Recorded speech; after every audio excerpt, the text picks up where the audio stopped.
Well, good morning, Wareham. It is Monday, July 8th, and we have a great show here for you. The news headlines, the weather report, and today in history. This morning, Scott Record is here to entertain and also discover seekers in Buzzards Bay. But first, I would like to take this moment to thank Not Your Average Antiques, an antique shop down Cranberry Highway in East Wareham, for donating the props that you see in Good Morning Wareham set. So stay tuned because the news headlines and the weather report are next.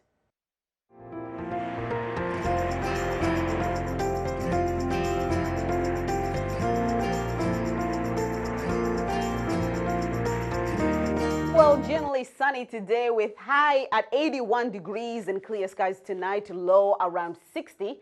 Tomorrow, sunshine and some clouds, high at 86 and low at 64. And now to the news headlines. There were a few news stories over the week, and here are the news headlines.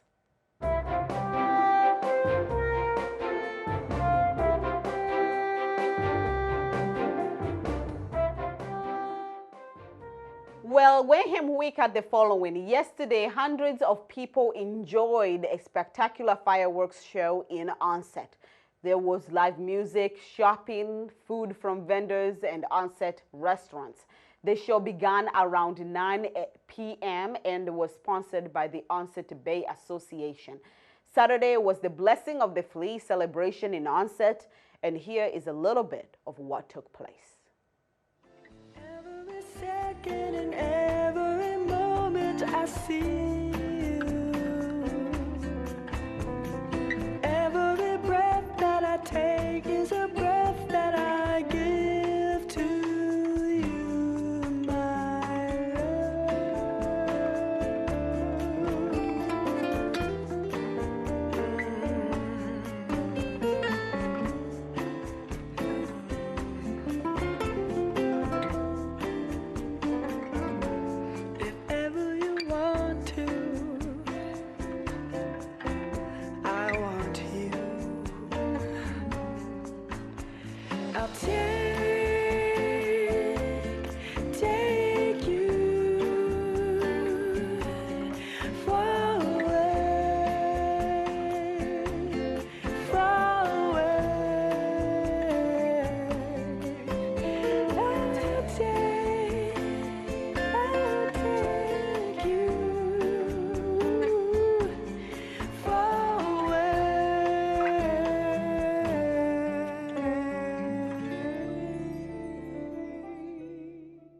And the Wareham Board of Health has announced the closing of Swift's Neck Beach until further notice. Water samples taken on July 2nd and July 3rd did not meet sampling requirements. Due to the high bacteria levels, swimming is not advised and may cause illness. Sampling will resume tomorrow, July 9th.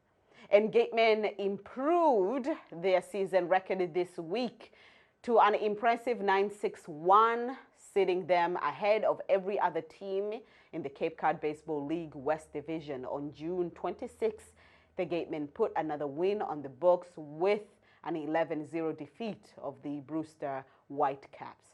And that's all for today's news. Stay with us. We'll be right back after this short break.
Well, upcycling is a new term for repurposing Upcycling is the act of taking something no longer in use and giving it a second life and a new function. In doing so, the finished product often becomes more practical, valuable, and beautiful than its previous product. And that magic takes place nowhere else but Seekers in Buzzards Bay. So take a look. A tale of an old furniture with a fairy tale ending. Just a little scent of love mixed in with a dash of ingenuity, and voila, an antiquated furniture transformed.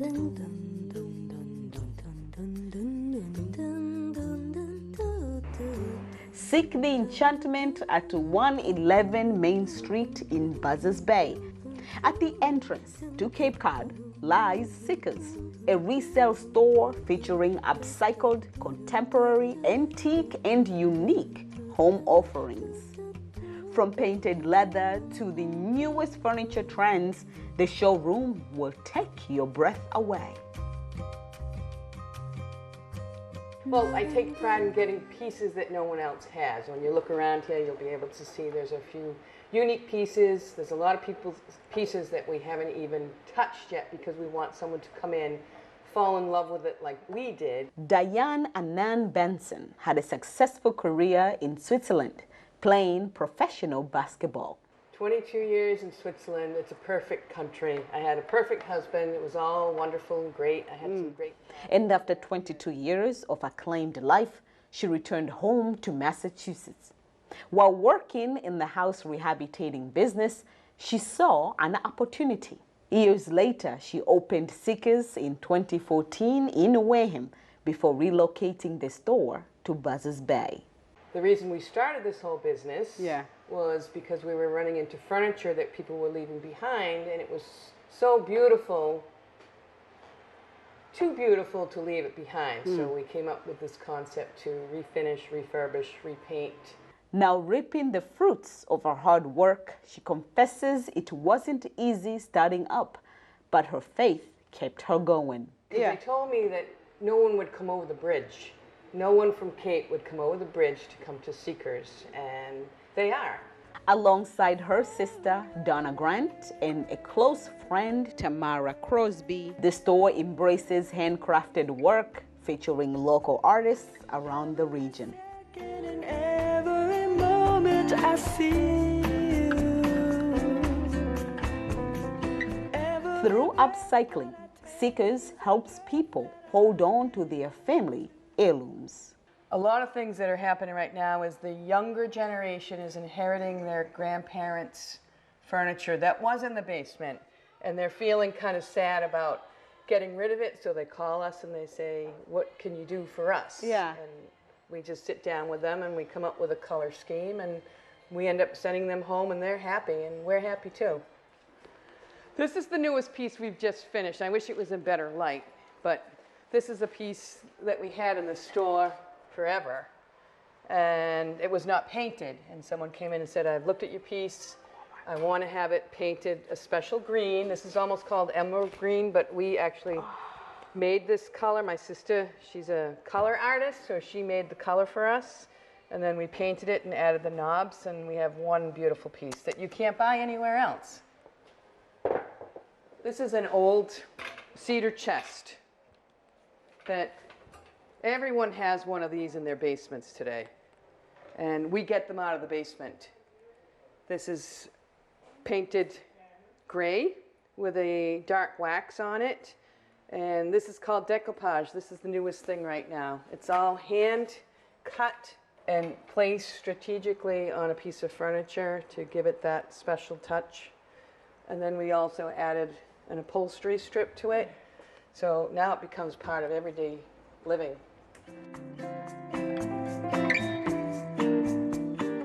What's your vision? Are you looking to expand, to grow? Are we going to see another shop in another town called Seekers?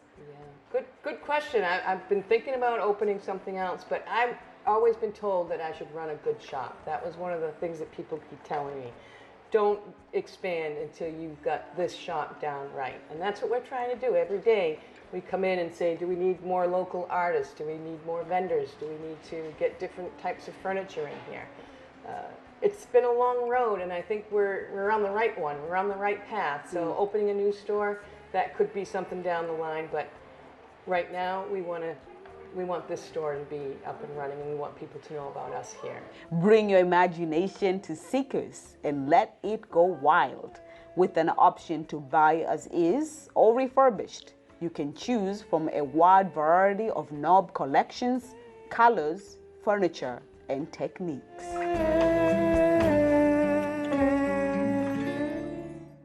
What a beautiful place to visit. Well, I took another visit, this was last week, to the Cranberry Research Center in Wareham. And here is what I've learned. From the bogs, the vines, to the berry, cranberries are one of the most unique fruits, and its industry influences the economy and character of southeastern Massachusetts. Cranberries are so important that there is an entire department, nope, an entire facility dedicated just for their survival. That place is nowhere but right here in Wareham. Just off Spectacle Pond Road at One State Bog Road in East Wareham stands the UMass Cranberry Station. This affiliate of the University of Massachusetts Amherst traces back to 1911 under the guardianship of Dr. Henry Franklin. For longer than 100 years, the station has been conducting experiments and research on behalf of the cranberry industry in Massachusetts.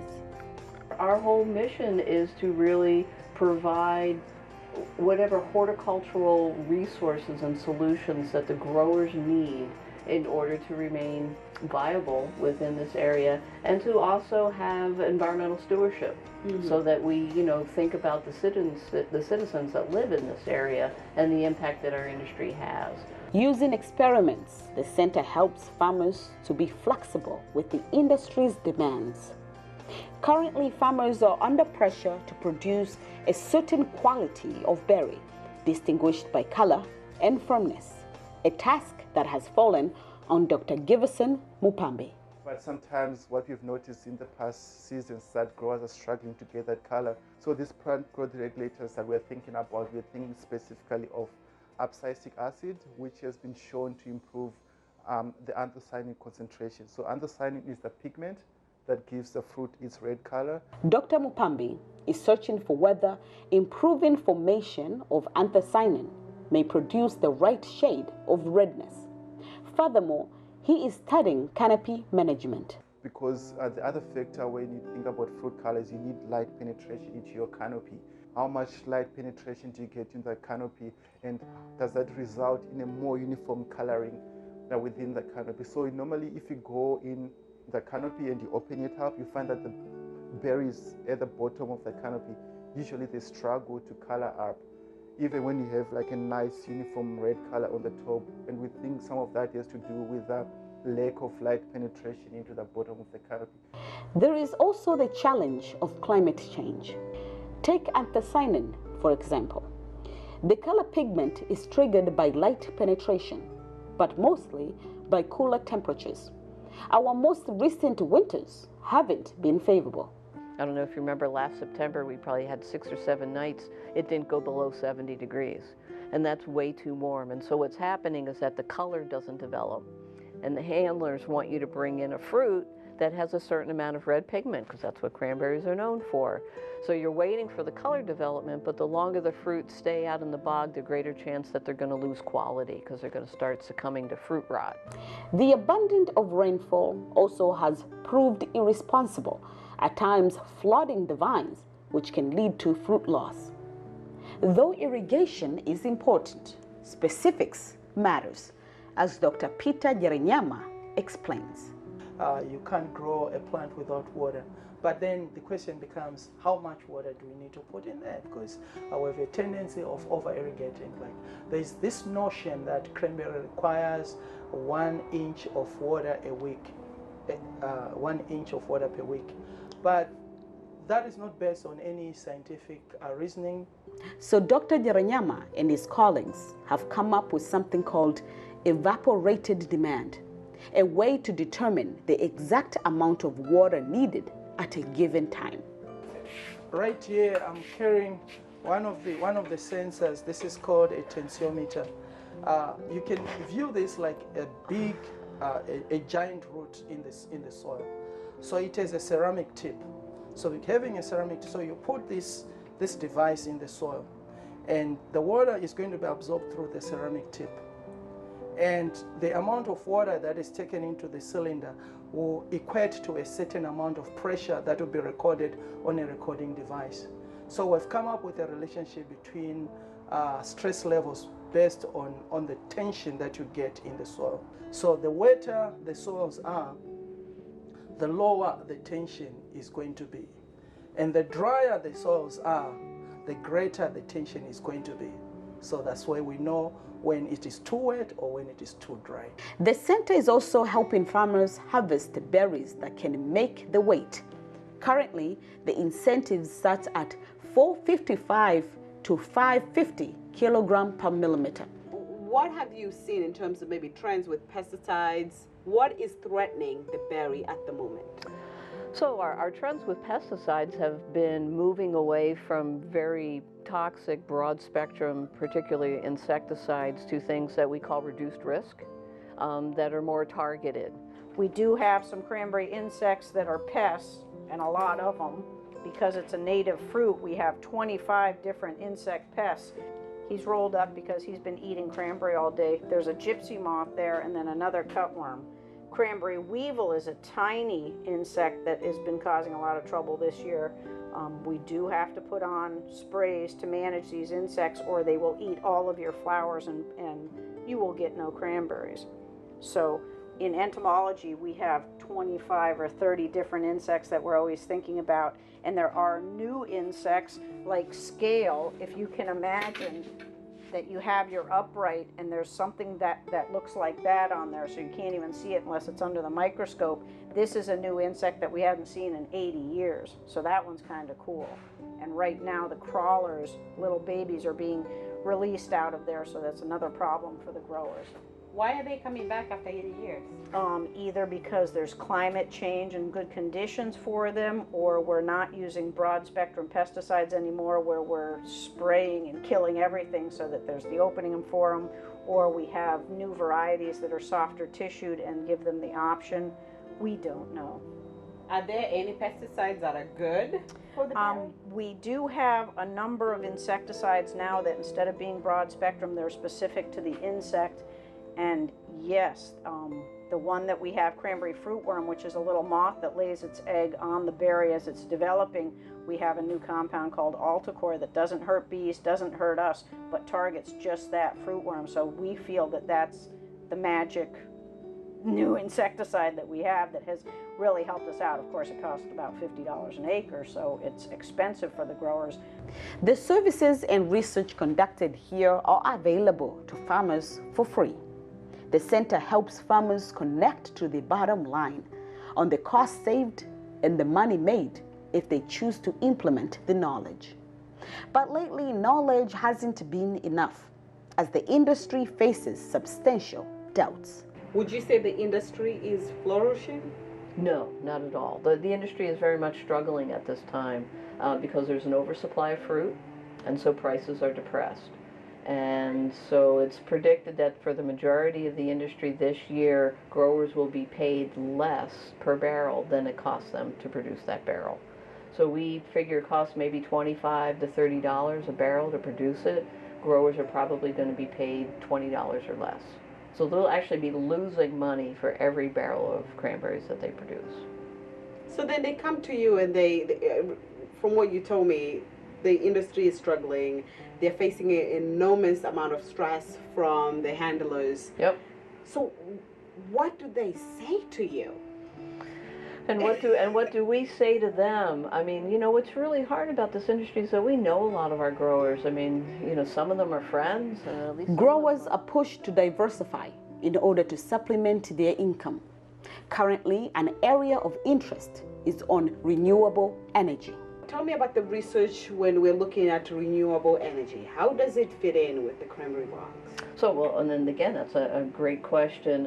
If you drive just down 495, you'll see that there's some windmills out there. So some of the growers are looking into wind energy, again, to supplement their farm income, which is on a downward track, unfortunately. And then solar farms are something that some growers are looking at. There's the dual use SMART program, which the state is looking for, trying to provide some ways for farms to diversify so they can have alternate forms of income.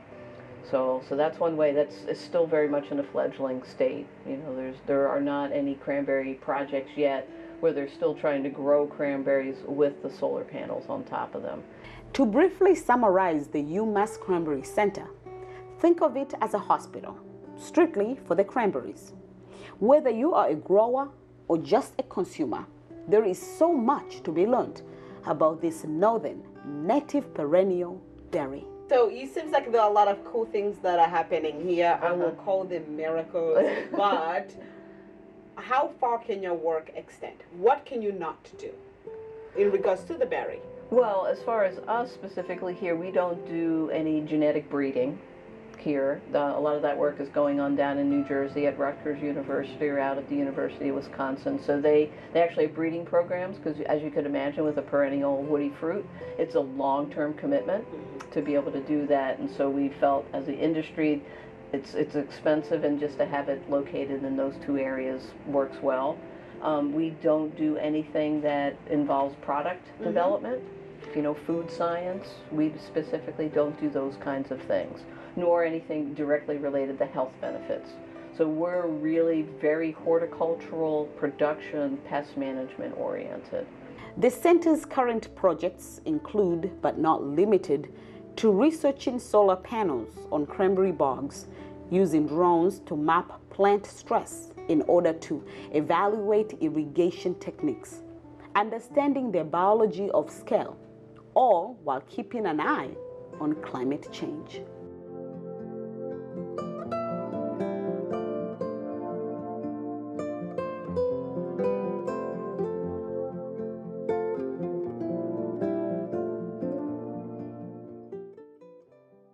Now we're going to take a short break and we'll be back.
Well, hello, and thank you for being with us this morning. We are broadcasting live from our WCTV studio in Wareham. And this is Good Morning Wareham, your source for local news, weather information, traffic report, and more exciting information. And now for a moment in history, at where we were today in history.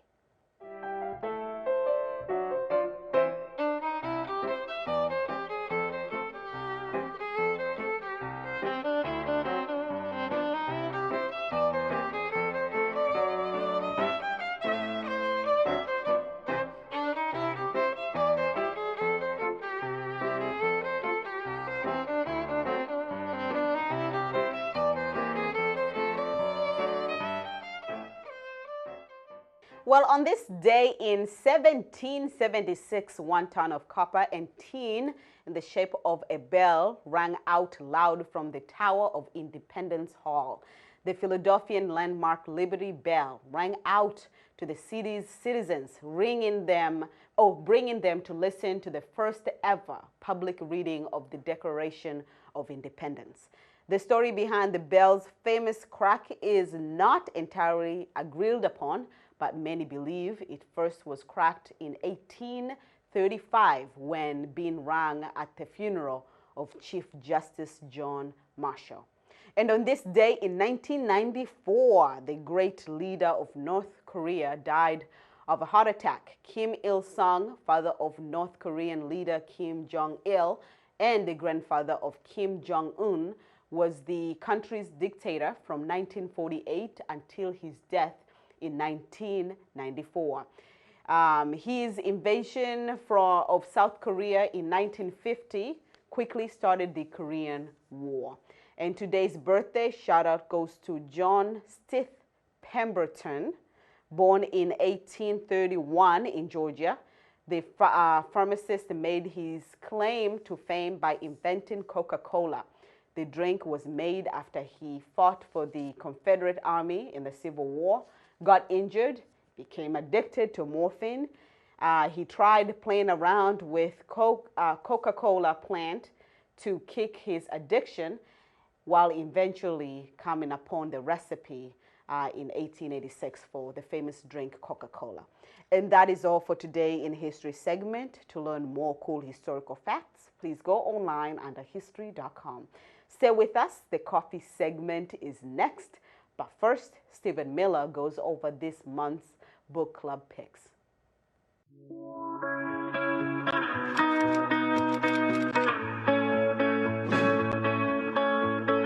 Welcome to our first installment of July's Checkout of the Week from the Wareham Free Library. This week, we're going to highlight books that our book clubs are reading this month. Our first book is Homicide in Hardcover by Kate Carlisle, the book that our mystery book club is reading this month. When Surgeon Adam Karabowski leaves Detective Brooklyn Wainwright the cryptic message, "Remember the devil," and a priceless copy of Goethe's Faust in a pool of his own blood, it's up to her to figure out who the murderer is so she can clear her own name. This month, the Friday Fiction Book Club will be reading Brief Punch by Gail Goodwin.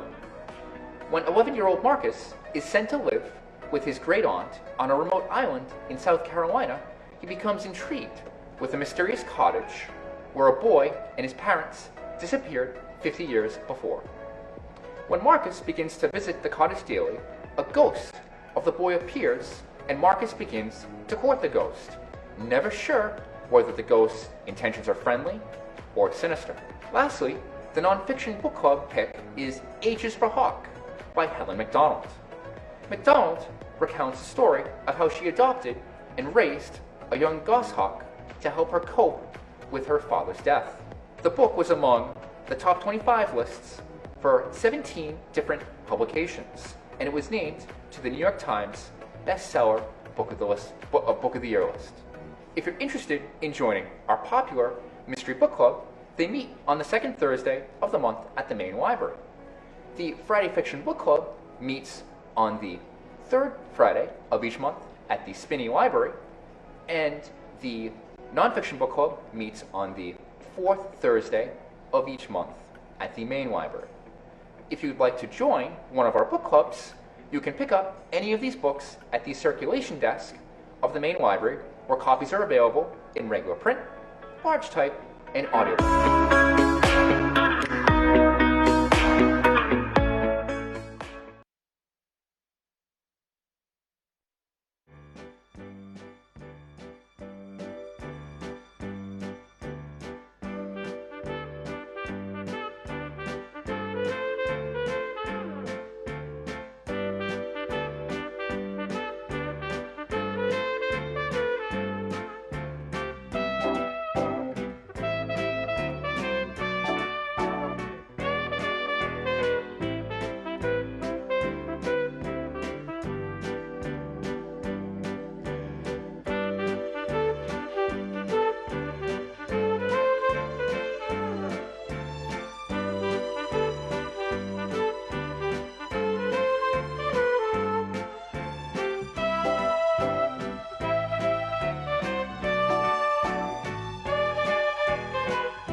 morning, and thank you for joining us today. This is the coffee segment. With me is Scott Record. Well, he's here to entertain. You know, the segment you just saw, the coffee, I just Okay. made that coffee. I mean, they just taped me making that coffee.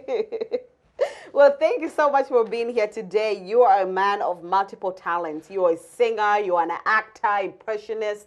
You do it. Oh my God, you're a chef, Yeah. a comedian. Mm-hmm.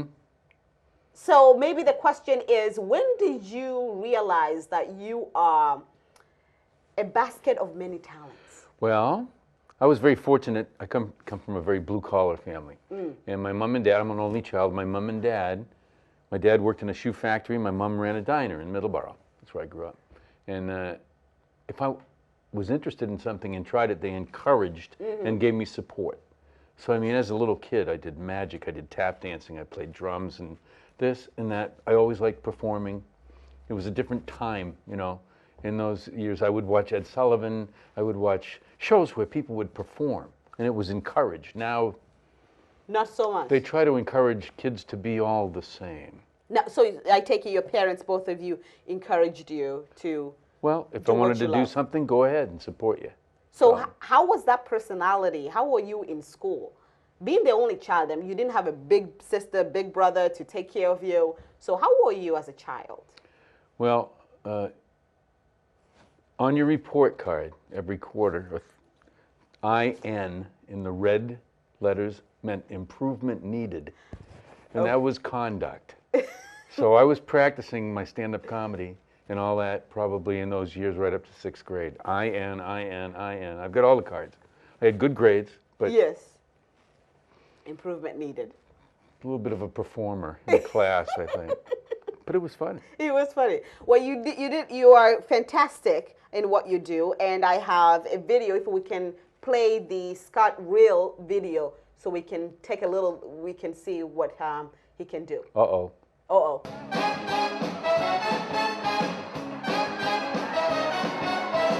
I'm not Ricky Martin, not young Iglesias. I'm just an old fat bald man who likes to shake his ass. This is Dr. Phil from the Oprah Show.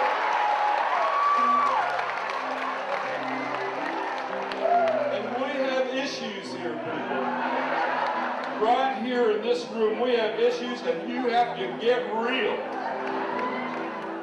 Well, I just heard the news today. They lost my bags on the luggage train. Oh, it's Jack Nicholson. How the hell are you bunch of cruising wackos out there?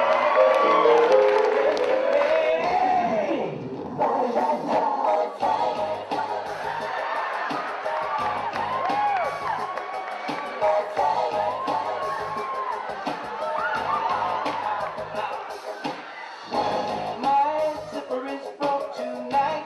I probably bought my pants too tight. I know it's an ugly sight. Hey, baby, come on. This is Christopher Lowell from the Discovery Channel.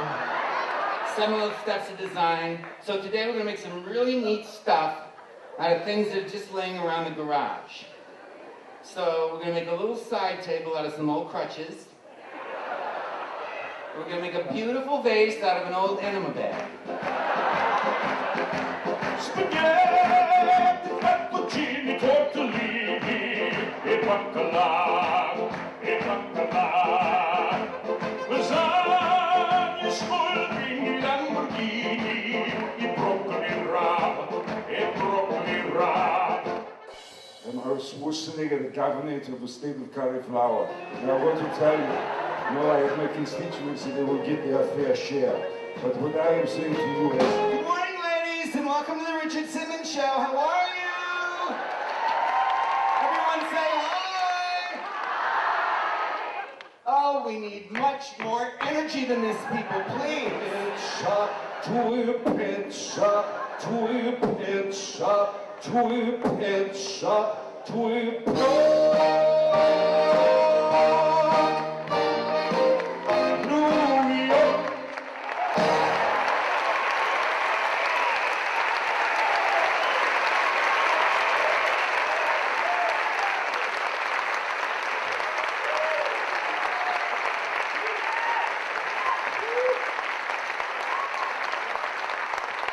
Well, that's just a little bit of what he can do. He is a one-man show. All that you saw, that's just basically him every night, and during your performances, right? Yeah. So, do you have somebody to open for you? How long are your shows? Well, it depends. I'll work on cruises. I'll do about 8 cruises a year. And then in between that, I do casinos. Yes. And then I do theaters. When I work theaters, I usually have an opening act. When I do my show that's coming up in Wareham, Yes. I have an opening act and my daughter singing in the show. Okay. And a 9-piece band, which is all musicians, like teachers. And when the lead trumpet player owns the symphony shop in Dartmouth and has the big band, the South Coast Jazz Orchestra, which plays on Monday nights at Gilda's twice a month. So speaking of a band, I mean, tell me about the work that goes to really make such a spectacular show like that. You were in sync with the band. It's just like, tell me about the work. The show starts at 8, but band and everybody get together in the afternoon. We have lights we bring in, we have sound we bring in, and it's a different shaped room at the Wareham/New Bedford Elks. Yes. So we make sure that the sound is fine for everyone in the room.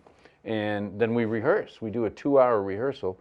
So the musicians are reading the music, doing the whole thing from start to finish and going over it and making sure everything is just on. And it's you. I mean, you have to have a backup plan in case, like, maybe music starts way earlier than, like...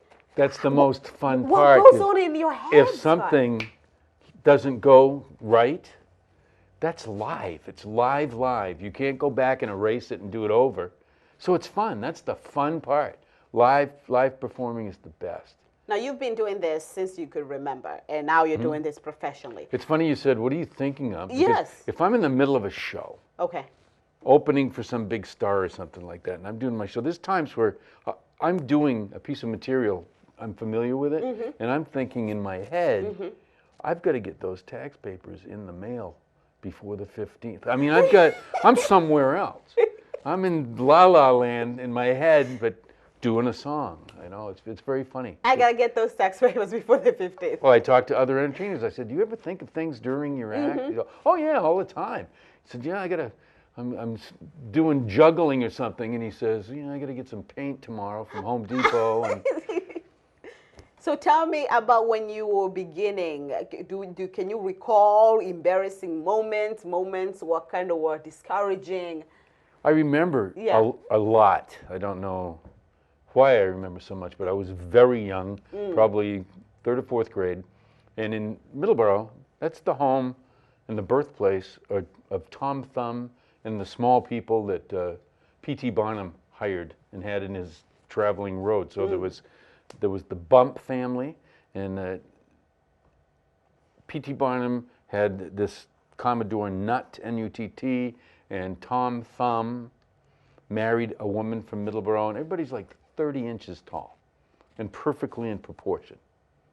P.T. Barnum used to stay in a hotel in Middleborough. I mean, it's like a big story. Yeah. So they had a, in memoriam, like a Tom Thumb wedding.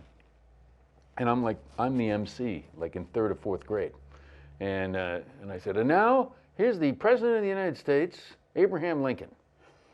And this is a kid with a beard on and everything comes down. He gets about 5 steps in and goes, screaming and didn't want to do it and ripping the beard off, and his parents take him out of the room. And I said, just like a politician. But that's at 4th grade, so you become aware of things early. 5th grade was my first paid job in show business. I did a magic show for the Elks Club, and they did it at the Rib Lodge up in Lakeville, and I got paid $50 for a magic show. I mean, serious tricks, because I was working with Walter Childs, who was the president of the Society of American Magicians, and at the same time, he tested milk on farms. That was his day job. Small town New England, loved it. So you understood, like, somebody can be on the stage, do what they love, at the same time they have to hold another job on the side. Yeah, if you need to. Okay. Yeah. And so I understand that. You were ready to do that. So what did you do to keep yourself busy? When I moved to New York City, I was a drummer in a lot of bands. Yes. And then when I left Massachusetts, I moved to New York City, and I was a bouncer and a bartender at a disco. You don't look like you're gonna be a tough bouncer. You look like one of Oh, those. yeah? Yeah. Oh, Like, yeah? let me in, you know. So you had to put up the act. Well, you'd have to wear it. Well, I learned because we were on 61st and 1st in New York City. Adam's Apple. It was a disco. You had to wear a jacket and a tie. And I'm working with ex-cops, ex-football players, big guys. And I'm there and I'm like, I need to make money to pay for my apartment and my food. Yeah. So I'm there with my jacket and tie and everything. And there was a little scuffle. And these are streetwise people. So this guy's grabbing my necktie and like pulling me underneath, and it's like, no, I didn't. And so after everything was over, and I'm turning purple and undoing my tie, the ex-cop said, now, do you understand why you should wear a clip-on tie? And I go, yeah, I learned that from right there. And then there was a couple more scuffles, and I said, I don't want to do this. Can I be a bartender? And they said, yeah. Yeah. That's where I met my wife. I was in New York to be a performer, an actor, a singer, and all that. And she was a ballet person in a ballet company and all this dancing and all that. And she was a hostess at Adam's Apple. So that's where we met. Wonderful. Right across the street from Dangerfield's. Rodney Dangerfield had a nightclub, which is still there on First Avenue. And every night I'd be like making a martini and looking and see signs. Yeah. It would be Jackie Mason and Professor Irwin Corey and all these people of the time that could perform in that club. Frank Sinatra, Jr. Yes. And then eventually I went over and I performed a little bit of what I do now. Rodney liked me and took me on the road with him for 3 years. That was the beginning of working with all of the big stars. So when you were seeing legendary stars doing what they do, what was going on through your head? Did you say like, yes, I can do this? Or did it feel like, oh my God? I was doing it. You're doing it. I mean, if I'm so opening you just to them, wanted I'm to just get a doing chance. it. Just put me on the stage and let me show you what I got. Yeah, kind of like, I didn't, yeah. Yeah. I just knew that if I had an opportunity, I could come up with the goods. Well, speaking of opportunities, so you went to New York City, and we have a clip of you in New York City. I love what you did. Could we please show that video?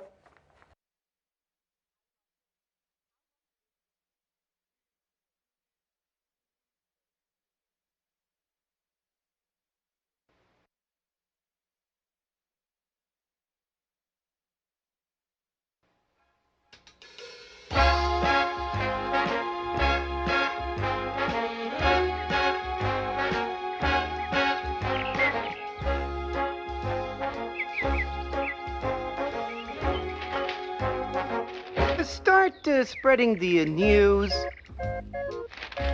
I just might be here to stay. Hey, I've got a real good part of it. New York, New York.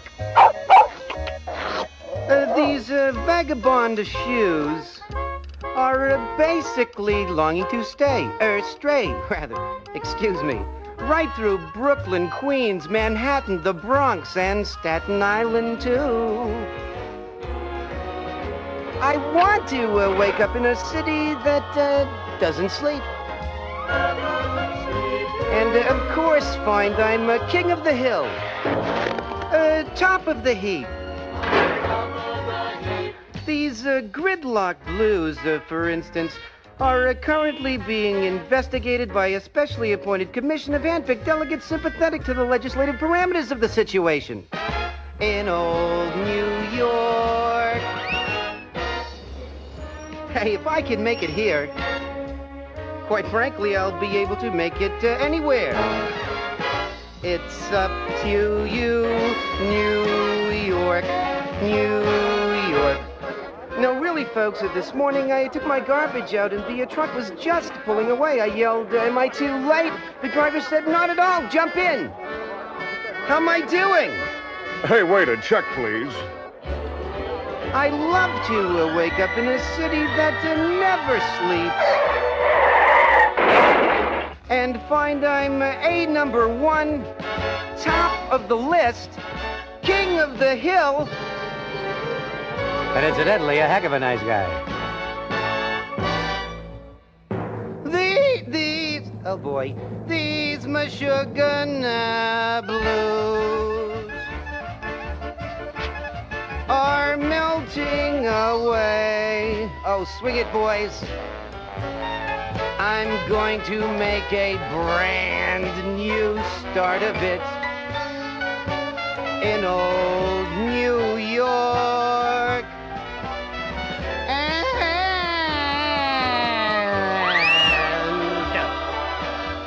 And if you can make it here, you'll be able to make it anywhere. It's up to you, New York, New York. Personally, I think New York is very therapeutic. Hey, an apple a day is great for one's constitution.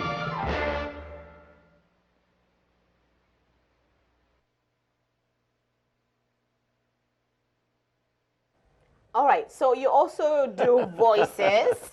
That was all you there. Well, yeah, all the voices in that particular little short film. That film won the Academy Award. And For short film. short animated film beat Disney. Disney was never beaten. Before that or Yes. after that, we beat Disney. And that was the mayor of New York City at the time, who was Ed Koch. And I would work, he would go do speeches. And because of that film, I'd go with him and I'd do all my New York voices. Rodney Dangerfield would be, I'll tell you, no respect at all, all right? I'll tell you, it's a rough day, you know? And then, well, Jack Nicholson, it's such a pleasure to be here on your show, Queen. And then just different voices. You know, I used to be president of the United States, you know, Bill Clinton. Yeah. Have we met each other before? I'm not quite sure. Maybe. You are so cute, let me tell you. And then just voices, voices, voices. And Ed Koch, at the end of the thing, would be, so as the mayor of New York City, I would like to say that, and then I'd say, please welcome the mayor of New York City, Ed Koch. He'd come out. And He'd go, ladies and gentlemen, he sounds more like me than me. You know, it was very funny. Very good. so who makes it to your list? What? Oh, you're who looking do I for do? impressionists, yeah. Oh, it's always just who's How on. do you select them? How do you know, like, this is a good one? Well, I don't want to be political Okay. because you walk out and you're political, you've lost 50% of your audience, no matter if you whatever side you take, you've lost half your audience. I mean, I have a look to come out as President Trump. Okay. I tried it in 2016 with some material. Yeah. I never got to say one word. I mean, I've got the hat, the red hat with some orange yellow hair hanging out and the red tie and got the look. Couldn't get a word out because people would boo me and people would applaud and then the audience would fight amongst each other. I take the hat off, say, I'm an entertainer here. Come on, this isn't for real. So not political, and Yes. I think people can be entertained without getting filthy. Okay. You know, so I just go that route. Okay. So if people come to the show, it's you don't have to worry about being offended in any fashion. No, it's a family show. So we saw some, one of your earlier clip, you would take a song and you would rewrite the material. How long does that process take? Excuse me, it's not a definite template, you know? Yes. So I could be thinking of something while I'm driving or at the laundromat or wherever. Just, did you hear my leg go off just then? I thought I had shut my phone off, but maybe I didn't. You're a busy person. But like, where do you get the cues for creativity? Where are you drawing your Whatever's cues from? popular with people, but it's Okay. got to be kind of broad spectrum, All right. you know? Singers used to, old time, I mean, I'm good at that old time stuff. I'm a baby boomer. Yeah. The singers of the olden days had recognizable voices, and there were not electronics like we have today. Yeah. So I mean, now you listen to Bieber and this one and that one, and they're all, this is turned up, the harmonizers going, they got, you know, and the correctors so that it goes up to the right key, and it's electronics. It's not Yeah. a person's voice, so it's very difficult to find somebody new. But like I mentioned, I'm doing a Bruno Mars piece. Okay. He's so popular. Yes. And is recognizable. And Which piece are we doing for Bruno? Uptown Funk. May we hear a little? No, I don't. Lead the band, lead Yeah, music, lead the okay. whole thing. I need my little wig and my hat. And Are we going to see that on the 7th? No, not the 17th. The 20th, the July 20th. 20. Okay. That, I don't know if that's going to be ready, but there will definitely opening the show with a new chart I just got, which was David Clayton Thomas in Blood, Sweat, and Tears. It's called Lucretia McKeeble. My wife is Lucy. Yes. Lucy McKeeble. I mean, this is not her. Yeah. But it's a horn chart. It's from the old days of horn bands. Because I'll have 2 trumpets, 2 saxes, a trombone, piano, bass, drums, guitar. They're all teachers in the area. One's the head of music at Mass Maritime. 2 or 3 or 4 of them are teachers at Berkeley Jazz School. One owns the Symphony Shop in Dartmouth, which it's July 20, and it's at Elks Club. Wareham, New Bedford, which is right on Cranberry Highway. And what else can I say? There's a Dave Andrews, who's a very fine, hardworking comic, is going to open the show. My daughter Hannah is going to sing a tune with the band in the show. It's like $30 tickets. It's $35 at the door. Most importantly, 10% of the proceeds go to www.hopeforthewarriors.org. Yes. Instead of, I can't say Wounded Warriors, because the Wounded Warriors have put these legal boundaries. You can't use those words. You can't use a picture of another man carrying a wounded veteran. It's, they're very, very, they've got all these legalities, Wounded Warriors, and they spend a lot of money, and their CEO makes $350,000 a year, where Hope for the Warriors, 100% of every single dollar, every penny goes to the veterans and helps them out. So I like that better. That's just me. All right. Now, so tell me about your house, I mean, at home, your family. How crazy can it get? Do you practice in front of them? Are they your first audience? My wife will say, you know, I've heard that song 22 times today. You know, I do Broadway songs as well and just sing them without being funny. Yeah. But if I'm working on something, it's like I'm working on the words for Lucretia McKeeble. Okay. So singing it all the time. And she'll say, can you go upstairs? Can you go to a different room? Can you go to a different planet? Yeah. I know, I've heard it so long. But there's a lot of repetition to get things going. It's fine. And so there's 2 daughters. Yes. There's Elizabeth, who is, we've just moved to Austin, Texas. Okay. We spent 26 years in LA, Los Angeles. Now we're in Austin, Texas. And we've been in Wareham 4 or 5 months a year for the last 28 years. I mean, it's spiritual ground zero for me. Are Texans big on shows like Just Texans are big. Period. Every one of them, 7'5". What grade are you in? I'm in 3rd grade, 7'5". I mean, they're just giant people. Yeah. My daughter Hannah's like 5'5". She came to visit. She's the younger one. She's the one that's going to be singing. And I said, we're going to go to H-E-B. She says, what's that? I said, H-E-B? You know, like Stop and Shop up in Wareham? Yeah. This is H-E-B.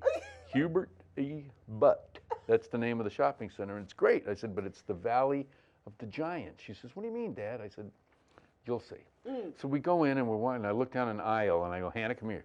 Look down that aisle, because there's like 9 people standing there, and they're all over 6'5", and they're kids, and they're perfectly proportioned, but giants. And I said, Hannah, Valley of the Giants. She went, my God. Because you walk by them, and it's like, look at these people. Hi there, how you doing? Everything good with you? Everything's good with me. Thank you very much. Appreciate it. So do you put your accent? Oh, no. No. No. They go, hey, boy, where are you from? And I go, I'm from the South. Yeah, where? I go, South Boston. About 45 miles south of Boston. So the oldest daughter that lives in Austin, that's Elizabeth, and she's a doctor of physical therapy, and she plays professional roller derby. How's that? You know what that is? No. Banked track, roller skates with the 4 wheels, pads, the whole bit. It's a competition game. It's kind of... Holy jeep. Oh, yeah. She makes her own clients. She makes her own clients? Yeah, for physical therapy. It's like, boom! And then, here's my business card. Thank you very much, you know. And then Hannah does her business. Yeah. And my wife is a choreographer and dancer forever. She's actually working in the summertime at the Burt Wood Academy I've in Middleborough. Visited, yes. Yeah, this is her 20th year doing summers in their summer musical. Wonderful. It'll be Godspell this year over there. So you, the entire family, really? Yeah, dogs, Dogs. Yeah, I got 2 lovely dogs. I have 2 yellow labs. Well, actually, I have my dog Millie, who's 8. Yes. And then I have my grand dog, Okay. Athena, who is Elizabeth's dog. Yeah. But Elizabeth makes us take Athena. Athena every summer because she said, I can't come to the Cape, but Athena should not be held back from being in Wareham and jumping. Yeah. I mean, the yellow labs, they're in the water every day. Yes. You know, things are running by that smell, that have smell. The whole thing is their nose, you know. And well, Scott, thank you so much for being in the studio with us this morning. This is great. I really enjoyed speaking with you. I mean, this was wonderful, and I will be there on the 20th to see you live, and All it'll right. be my first time to see you live. Excellent. Thank you. Let's hope. Yes. Let's hope he's live. Well, this was Scott Record, my guest for the coffee segment this morning, and this also concludes our show. If you missed us, the show will be rebroadcasted this evening at 6 p.m. and will also go on YouTube, Wareham Community Television YouTube, and I'm also going to post this segment on Facebook as well. So if you missed us, there are plenty of avenues where you will get to be reacquainted with Scott before his performance on the 20th at the Wareham/New Bedford Elks Club. And with that, thank you so much, Wareham. Yes, that. Yep, that. So thank you so much, Wareham, and I wish you a wonderful day. Bye.